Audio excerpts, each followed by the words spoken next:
You're a failure. And that's okay. Hi, I'm Dan. And I'm Alicia. And we're failures too. We take a walk back through people's failures and relive the mistakes they made so we all can have more clarity in how to be a better human. Hello and welcome to another collegiate episode of the 2020 Perspective Live. I'm one of your co-hosts, Dan Newman, and I'm joined by my other co-host, Alicia. Hey, Alicia. Hey everyone, my name is Alicia Engel. I am the other co-host of the 2020 Perspective podcast, where we talk to people about their failures and how their perspective has changed from it or what they learned from their story. Now, I am super excited for the guest that I'm going to say she volunteered to be on this, but let's call it for what it is. There may have been some soft coercion of inviting her on. But I'm actually really, really excited for this conversation we're about to have. Like, super excited. Because the guest that we're going to be bringing on, has such a fresh, new perspective that we've never explored on the podcast before, have we? I don't think we've ever had someone. No, we haven't. Yeah. This is a whole new domain for us. And as a kind of warm up to our guest, I want to say that this individual and I have had the joy of working together for an entire semester as an intern in my company, Learn to Scale. And she has been killer. So even before I bring her on stage, she's been killing the game. So I just want to put that down as a baseline assumption. But this individual, she's currently a junior at Brandeis University, which is my alma mater as well. And I know that she's quite good at getting things done because she's been doing it all semester with me, getting it done. But she's not got it done every single point in her life. And we're going to be asking our guest about some of her first failures as a professional, as her failure quinceanera to this world. So without any further ado, it's my pleasure to introduce Margo to the 2020 Perspective. Hi, Margo. Hi, that was so nice. Well, I mean, you make it easy. You make it easy. So Alicia is having technical difficulties, but that means you and I get to have we get to have some one-on-one time here. Okay. Like we never do, but so Margo, as Alicia is going to be tuning back in, tell me, who are you? What's your story? Why are you here? Sure. So you already gave a wonderful introduction, but I am a junior at Brandeis, which is the wonderful school that both of us go to / went to. Went to for me. Yes. And the reason that we were able to work together, I am your intern. You are my boss. So this isn't weird at all, I'm sure. No, it's honestly really great. And I am studying anthropology and sociology at Brandeis. I have a bunch of things outside of the classroom and including this internship and just trying to figure out what I want to do with my life. I have no idea. And I think like things like this just help me figure out the things that I love and enjoy and also not so much enjoy. Well, I think, part of the reason that I thought this was such a great opportunity to talk to you as a college student, but someone who's actually been in the professional sphere for at least a little bit here, is that you are at a really unique perspective around failure and entering new chapters of your professional career. And you experienced some failures already. Yeah. Well, the lead up is we're going to talk to Margo about some failures of her early career failures. Yes.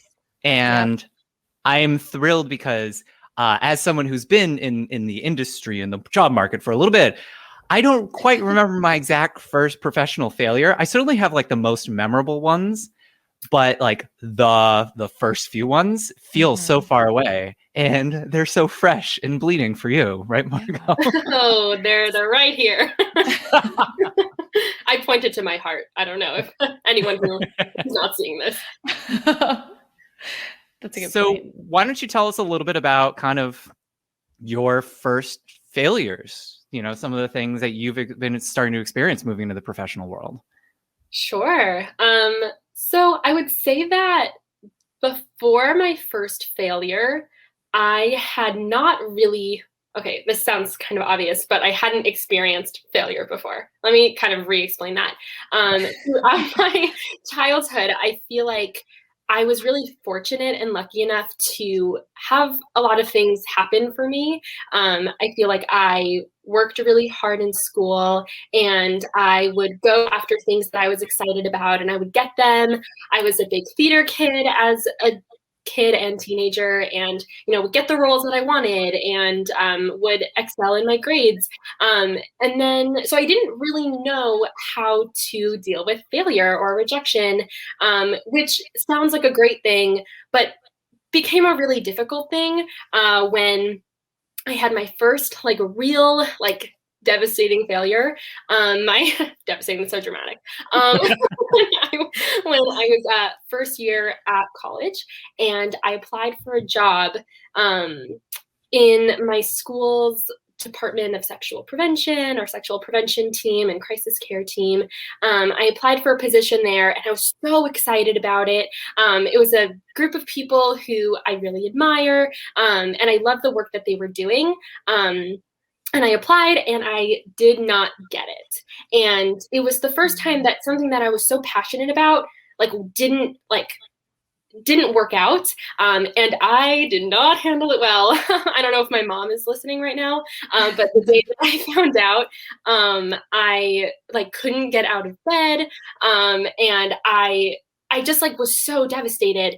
So clearly, failure did not sit well with me the first time that happened, because I had no experience doing it beforehand. Before I was 19 years old. I mean, I'm only 21, so let's not go crazy. But yeah, so since then there's been some more failure along the way. But that was the first one that really struck. Yeah, that is devastating, because up to that point, you really hadn't built that muscle of how to cope and how to deal with something that didn't necessarily go your way. So it's totally foreign, which probably hit even harder than if you had been exercising that muscle a little bit in, earlier years. I totally can empathize with that. I've had lots of failures. I would say early in my career, and we won't go there because it's not about me, but I remember, that it does get easier as you have more of those. And I truly think it's because you're working that muscle. So the first one, I don't know if I remember the first one, but it really hits you hard. It is devastating. It totally rocks your world. Mm-hmm. Do you remember kind of some of the thoughts that were running through your head when you either got the rejection email or the notice or something? What was the first kind of thoughts? I took it super personally, because I had never experienced the failure connected to something that I had done.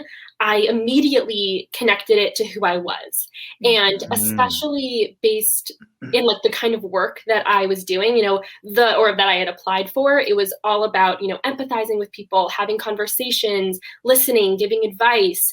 And then I was rejected from that. So I think it was a combination of not knowing what to feel when experiencing failure or rejection, and also just the work itself. I was I'm internalizing this completely. There's something wrong with me. I am not worthy of this, and I don't feel like I'm going to succeed in the professional world if I don't have if the first job that I applied to I didn't get, which wasn't true, but it was what I was feeling in the moment, and I just felt super embarrassed. Yeah. What was the first thing that you did after you got that rejection? The first thing I did? Yeah. Was it an email or was it a call, or how did you learn about it? Okay. It was what did you do right after that? Bloodless. I know. So bloodless. Yeah. I crying. We love normalizing crying. And I was at home. It was a spring break, and I yelled down. I was upstairs and I yelled down. I said, "Mom, I didn't get the job." And then I just got into my bed. So that's the first thing I did. And then I sort of wouldn't talk to anyone. But then it got better, and we can talk about how it got better. Okay, let's talk about how it got better. All right, so you had a little sobbing, you screamed to the heavens, and then after like that, like I know when I have like a really like tough rejection, it's like that crying that doesn't make any sound. It's just like kind of thing. Okay, so that's done. Then what happened? And feelings of like shame and everything too. Like you said, you felt like you weren't worthy, and there's like, you don't want to share with anyone. So there's some like feelings of shame that come with it too. And so you're really like kind of hiding from all of that.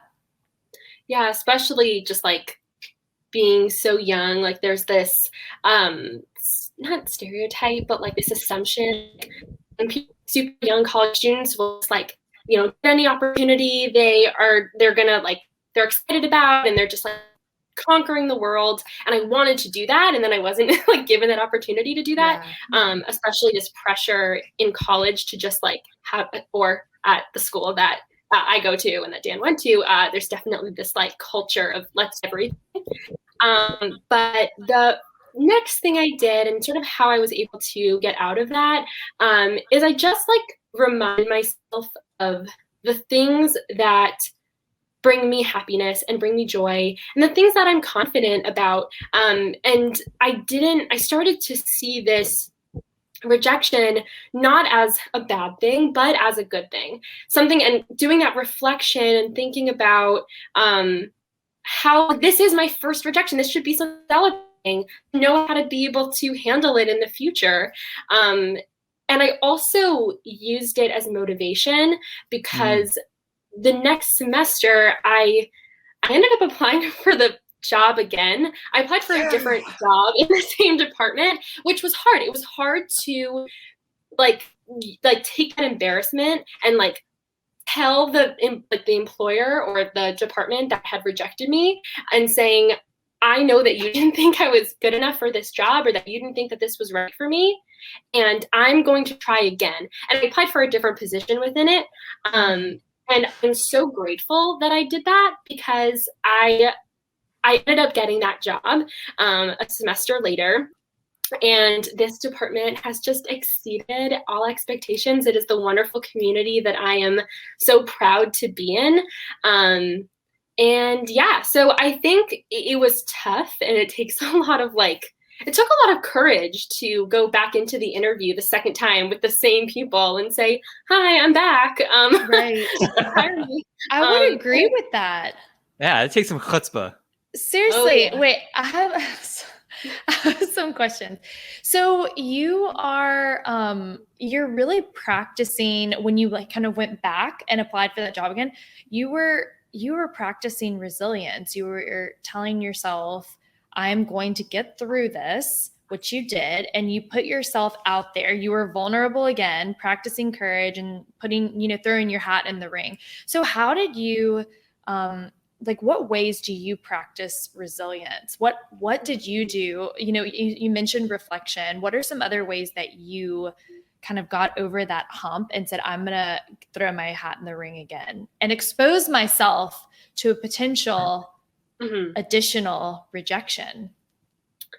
Yeah, that's real. I feel like I want to say that it was this like incredible self-reflection, and it was this independent thinking, and that like I became this super confident person and all of that. But it was honestly a lot of like support from my friends and family. I think that support really helped me like remind myself that I was still allowed to try again. I knew like 2 people who worked there already, and they said, you should try again. Like your name is like circulating in the office. Like they know who you are. Like you should try again. And then I had a roommate who was really helpful in that as well. And of course my family. So I want to say that it was this grand thing, but it was really the support of other people around me to tell me to just submit that application again. And I'm so happy that I did, because it has just brought me so many other opportunities. And it's changed me as a person. And I think I wouldn't downplay the grandness of this because it wasn't necessarily like in the moment you did something really epic like climbed a mountain, but you've been building a mountain of a community. Like Yeah. you build these relationships, they're built on trust, they're built on small Yeah. little birthday cards and like notes to each other and conversations. And that network was there to catch you when you weren't feeling at your best. And that's nothing to sneeze at. I think that's something that we might talk about today, and talking about like alternative forms of happiness or of success. And I think I find so much success in the relationships that I've built with my support network. My relationship is success of its own, with my super close relationship with my mom, and my really loving relationship with my partner and with my friends. Like there's just so much success there that's not in like a job that I got or in like a grade that I received, but it's still success, which we might talk about, but I'm getting ahead of myself. No, we can totally. Let's very into this. Yeah, let's go there. So something that's a common thread in a lot of our conversations that we have on the podcast, when we ask people, how did you get through this? Or what was one thing that really helped you shift your perspective from this failure? And 9 times out of 10, people say their community, their support network, their, coworkers, their family, friends. And that is huge. And you really, like you said, you can't put like a monetary value on it, or you can't really assess it objectively. Like I have 10 friends. And so therefore I will be like 8% successful in this failure. You know what I'm saying? It's not something, it's really truly an investment of your time and energy that you get back over the years from, these people that you've built relationships with and connections with over time. So I think that it's not that it's not grand. I think it's actually like a testament to your character, Thank you, Alicia. Truly. Yeah. Well, so you'd mentioned something about alternative forms of happiness. You want to talk a little bit more about how you found that happiness and how you have maybe changed your perspective around it? Sure. Yeah. I have come from an upbringing of we were talking about this, of like just doing really well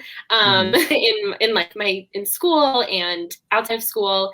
And I'm so lucky that that was something that was my childhood. It was such it brought so much confidence into my life, but it also brought a lot of pressure. And I have to say, it was not pressure from my parents. It was not pressure from anyone. It was pressure from myself to be like the best that I could be ever. I don't know what was inside of me that like made me need to like get straight A's all the time and needed to be early to everything and, needed to get everything.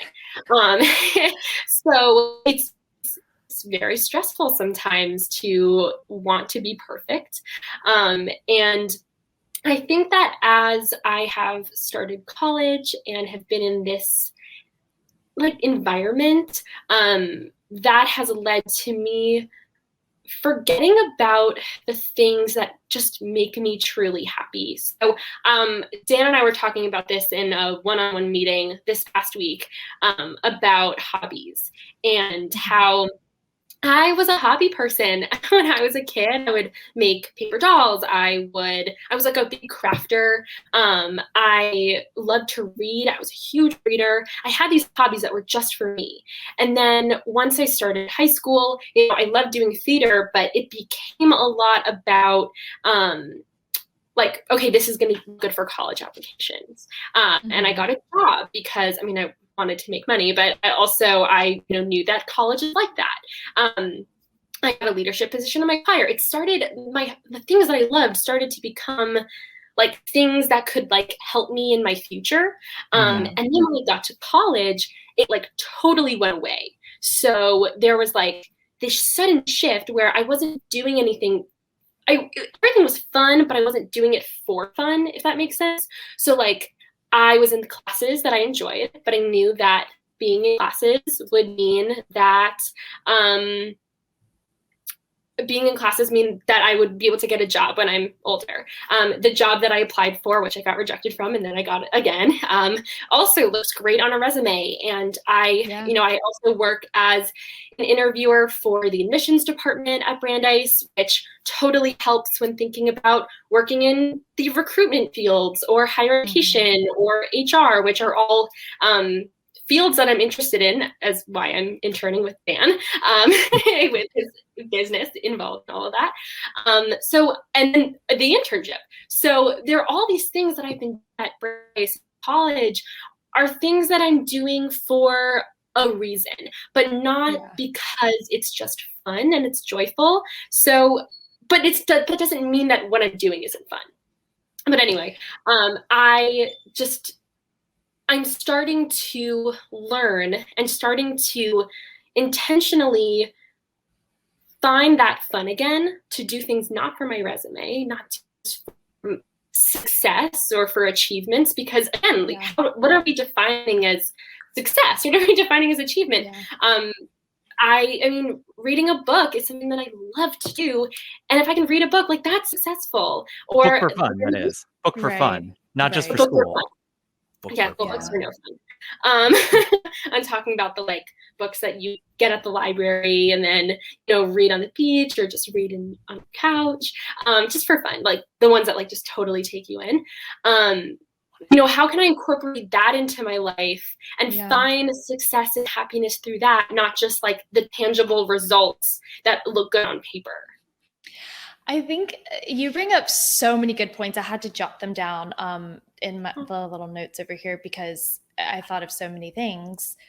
One is, earlier when you were talking about you were sharing your failure and you were mentioning how, starting from childhood, you would try things and you got them. And maybe I wonder if maybe there were some things that you technically failed at that you didn't even recognize because you're in this world of play where you try things and you take the risks and you don't even recognize that it's a failure because it's just okay, let me move in this direction. And you naturally pivot as a child. And we engage in hobbies and play because that helps us stimulate our creativity. And as adults, we think it's like the Santa Claus effect. We know too much where we can't believe anymore. And so when you're engaging in the little bit of spare time that you have outside of your obligations and your priorities, it has to be intentional. And as adults, we have to think about, how is this contributing to the bigger picture of my life or my career? And we can't not think about that anymore. And we can't just mindlessly engage in these creative activities and hobbies just for the heck of it. We have to think about, how does this play into the bigger picture of life? That's one thought. I want to hear what y'all think about that before I go to my next one. Alicia, you're dropping some truth bombs here. Sorry, I'm because I always think about you're saying these hobbies and these things. I'm always thinking about oh, I would love to sit down and just do some painting or writing for fun. But then I go back to I only have, a couple hours on the weekend where I'm I'm going to do some work or whatever. And it's I can't use this small bit of time. I have to use it productively. And so then I don't do the thing that might be exactly what I need to replenish my energy and re-engage me in the work that I actually have to do. And then you're a dry well, Yeah. Alicia, it feels like therapy for me. What? It feels like therapy for me. I mean, I'm as an entrepreneur, that work-life balance is basically erased. Yeah. And so every day that I'm not succeeding is a failure. And so it feels, it's very exhausting to always be striving yet never succeeding, except once in a while, and losing that sense of play and just straight up pleasure on being alive. Yeah. Yeah. I think that I'm trying to bring that play back into my life in a way, while I'm still young and I don't have these really huge pressures of paying the bills or, paying my mortgage or my rent or, car payments, the things that become like actual real pressures. Like college is a really a fun time to still explore that play. Something you were talking about, Alicia, was when you're like, oh, you had those failures as a kid, you just don't remember them. That's so true. And I think about like my relationship to sports as like totally that failure of like, I danced when I was a kid. I was a big dancer, but I never like thrived in gym class. You know those people who like thrived in gym class? I don't know Gym if that class was all-stars, yeah. either of you, but if it was, relatable. It was never something I was never part of a team sport or anything. And so I knew I just pivoted away from that because it didn't feel like this failure. It just felt like, oh, that's just not what I want to do. Yes. And that's really interesting. So I want to like think about that in my life right now of, is what I'm dealing with a failure? Or is it just, oh, maybe I don't want to do that? Or maybe, or is it that I do want to do that and I need to like look past that failure and try again. So speaking of sports, I actually am trying to like learn all these new hobbies. So a friend of mine is really into kickball and really into like playing soccer and stuff. So I've been slowly trying to play more, which is like bringing back those gym class horrors. But it's showing me that like, oh, if I do this enough, like I can get okay at it. I can kick a ball. And that's like, even in my adult life, like young adult life, like I can see myself overcoming those failures that I had when I was a kid. So that's super cool. Thanks for bringing that up, Alicia. It makes me feel so good about myself. Yeah, I think I really like the thread around professionalizing success, and we need to deprofessionalize what success means. Yes. And for me, my background is in music and the arts, and there's so much pressure that if you're going to hold an instrument in your hand, you better be good. And there's so much pressure that if you're a musician, you are a professional musician. There isn't a bring out an instrument, hang out with friends. Like that vibe is really tough to capture. There's very small pockets of people that feel comfortable be like, I'm kind of okay at guitar and I'm going to bring it and we're going to kind of make music together. And it's not going to be the best, but that's okay. Kind of like bonfire vibes. Yeah, straight up bonfire vibes. And I got like my accordion right here. And how many times do I break it out? It's like never, because I feel the pressure that if I'm not really good at it, I don't want to embarrass myself. I don't want to be a failure at the accordion, even though I can like play some notes and stuff, but I don't want to be a failure. Yeah. You know, another point that I was thinking of that kind of fits into this conversation of like trying things and failing and being okay with that and dabbling, you know. I don't know about you, but I think at least for like Dan and I don't want to say our generation, but our group of folks. Okay. Well, there's this idea that life is supposed to be linear. There's this like societal expectation that life should be linear. You go from first grade to second grade, second to third. You get through that. Then you go to college. Then once you get out of college, you get a job. Then you get a job and you meet someone and then you get married and then you have kids. And then you get a promotion. It's like, you know, who came up with these dummy rules? And I would love to know the person who, I mean, I grew up in the South, so I do know a couple people that followed this linear path. I can't say that they're super happy, but I'm saying that whoever made up this rule, regardless of who made it up and who's living by it, I think just naturally feel the pressure of having to live that linear life. And when we do something that's a little bit different, then, you know, and divert from this like straight and narrow path, that we are looked at kind of funny, or that we feel not worthy, or, you know what I'm saying? Or there's like a pressure that we're doing the wrong thing. And so I think when we fail at something, or when we're not like, you know, the number one like cello player in the room, because we have like a cello in our bedroom, like that we feel like we're doing something wrong, that it's not okay to just like dabble or be casual with this, or to like quit a job or have like a failure, you know, a rejection letter from a job that we really wanted. You know what I'm saying? And it feels like a little weird. I think we have to be okay with the uncomfortableness of the non-linear path. You know? I don't know. What do y'all think? Throwing some bombs at y'all. I think that there's a lot of like, there is that pressure. And when you start out not having choice to go on that path because you are raised by your parents who went on that path, maybe. And, you know, especially as a kid, it's like, this is how you raise your kid. You know, you put them in school, you put them in activities so that they can find their identity. And, you know, you kind of start out that path with them.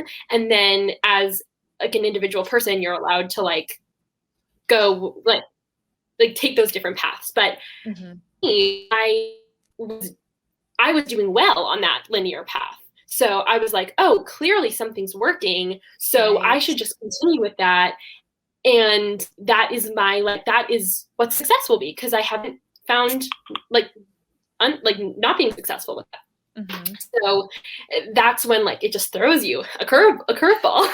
And it's like, actually, you might want to consider other things that might bring you more happiness, that you don't necessarily think it is not necessarily on that linear path, but it still can be just as successful, just as fun, and just give you just as much fulfillment in your life. Yeah. I think, you know, I want to pull back to your original story about how you applied for the job, you got rejected, your soul was crushed, and then you slowly uncrumpled yourself and gave it another shot.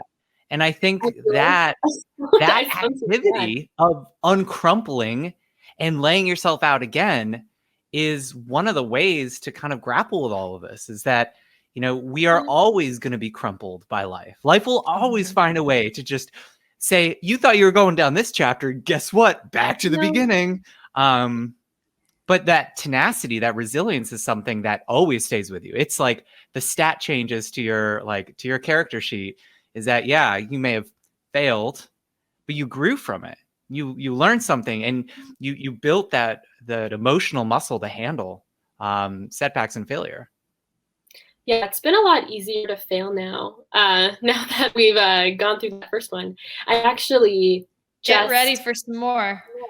Oh, well, I actually just had another one that fits right into this one.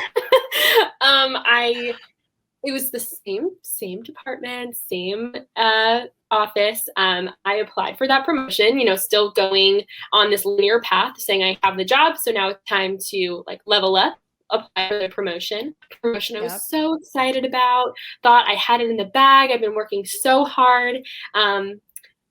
And I didn't get it. And that happened about a month ago, I think. And I mean, perfect for this podcast to talk about this, like, again, this failure. But I have to say, it wasn't the devastation that the first one was. Even though it was the same office, it was like the same people. If anything, now it's like part of my brand at this office that I just interview all the time for these roles. But it's here. It's like I didn't crawl into bed and couldn't get out. It was, okay, let me do this reflection like quicker, and let me think about, you know, why this might have happened, and, you know, being so impressed by the other candidate who got the job, and seeing like their successes in that, and not seeing it as failure, but for me, but as just like, okay, this is just that didn't happen, and that's okay. And what can I do now with that time that I would have spent on what I thought was this like tangible success, like on the path that I want to take? Now that time will not be used for that. So what can I do instead to like bring myself happiness? So the things that I was thinking about, which fits right into our conversation, is like making time to cook. I'm moving into an apartment next week, and will be for next year. And I now have the time to make fun meals and enjoy that with my roommate, or, you know, exercise and like actually find time to, move my body in the ways that like are fun to me. That all requires time. And as a college student who has a million things to do, I never have time. So you won't ever have time. You never have time for everything you want to do. Something Dan said to me, which was good, is what I was saying, I have to find time, or I need to find time to do XYZ. He goes, you're never going to find it. So build it in. Truly, like all the things that are important to you, you block off time and build that into your regular rhythm and protect it, because you will not find that extra 30 minutes to go for a run or an hour to like do, whatever it is. You really, truly. And I think that's like something I wish that someone had told me when I was in college is you will only have less time from here on out. There will never be more time. And so, no, and truly, I mean, not that it's bad, but you have like, you'll have like a job and you'll have, maybe more schooling or whatever.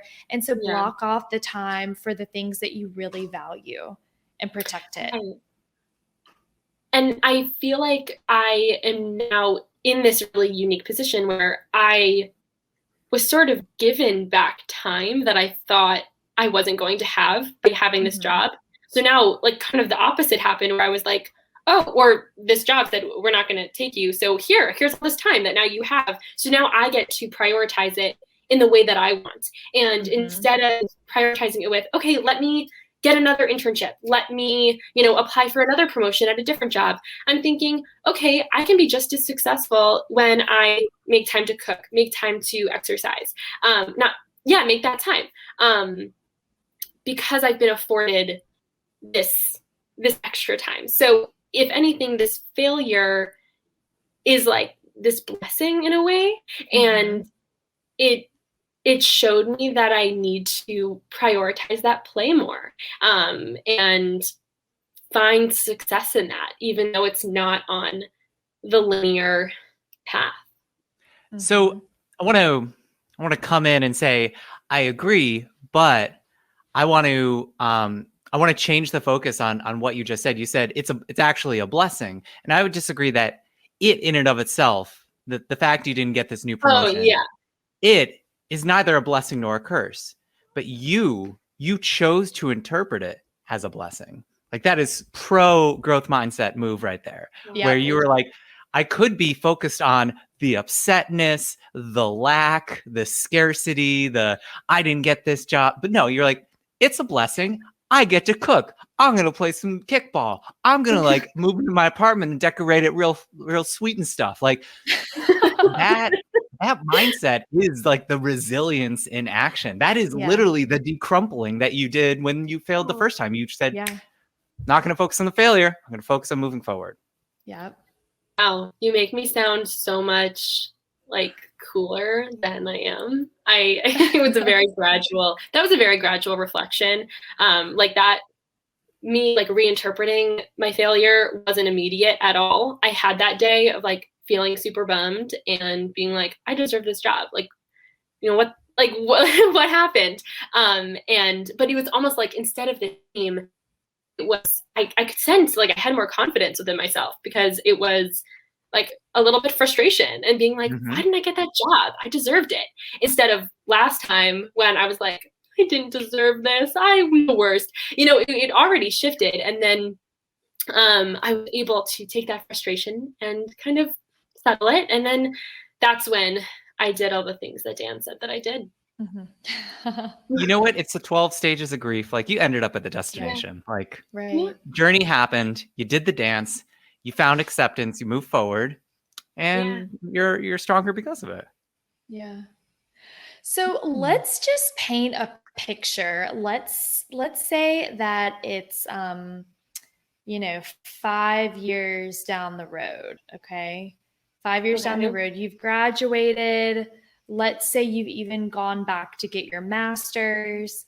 And so now you have a degree, an undergrad and a graduate degree under your belt, and you walk into this dream job. You're in your dream city and your dream industry, and you are applying for your dream job at this point in your career, right? Mm-hmm. And you go through, let's say, like there are 5 interviews for this role, and you pass the phone screen, and then the initial talk with the hiring manager, and then the next like person, maybe the peer interview, and then you give a presentation. Yeah. And then it comes down to that final interview, and they say, we're going to go with someone else. Alicia, this feels oddly specific. Well, I'm just trying to, so how do just painting a picture here. Okay. Just framing it up. So what I'm trying to explain is like, you're emotionally invested now, you're picturing yourself in this town and like with this job and whatever. And like, what tools in your toolbox right now can you use to get you through this future failure that you might, find yourself in? Well, first of all, you said like you have a degree in this and you're applying for this job, because I would love to know what I want to do in 5 years, and to like have that picture, part of that picture already painted, but I do not. So we'll keep you updated. But keeping tabs. Yeah, of course. I don't know. I always think of myself in the future as so much more put together as I probably will be. I think we all do that. We all like see. I think about myself at 26, which is 5 years from now, and being like, oh, I'm gonna have my life completely together. What are you talking about? Like, I'm already gonna have my dream job, but that's not true. Why can't it be true? Well, apparently I didn't get the job I wanted. So I don't know. I think that we're bookending. We're thinking worst case and best case, upper bookend and lower bookend. So we're because this is a failure podcast, we're going for, lower bookend, like worst case scenario. So I like to do to prepare myself. I think that in terms of my toolbox or toolkit, and what I can take from my 21-year-old self, is knowing that there's never that one thing that's going to be so important that that's the end all be all. Like you're saying, like, oh, you're going to apply for that dream job and you're invested in it and you're passionate, and then you don't get it. Like, yeah, it's going to be so difficult. And I think there's going to be that discomfort of thinking, oh, what did I do wrong? And, am I like, who is this other person who got it? What makes them better? But to then think about, well, I didn't even know 21 years old that this was going to be the job that I want. Who knows what industry this is going to be in? Who knows? Like, I've seen so little of the world based on my age that I don't know what is out there. So the job this hypothetical job we're talking about could be something so different than what I know now, which means that at 26, there is so much more that I do not know. And that means that it's that failure isn't the worst failure that's going to happen in my life. And that one career or that job is not like the last thing I'm going to be doing. That would be a bad thing if like I was rejected from this job and it means that I have nowhere to go further.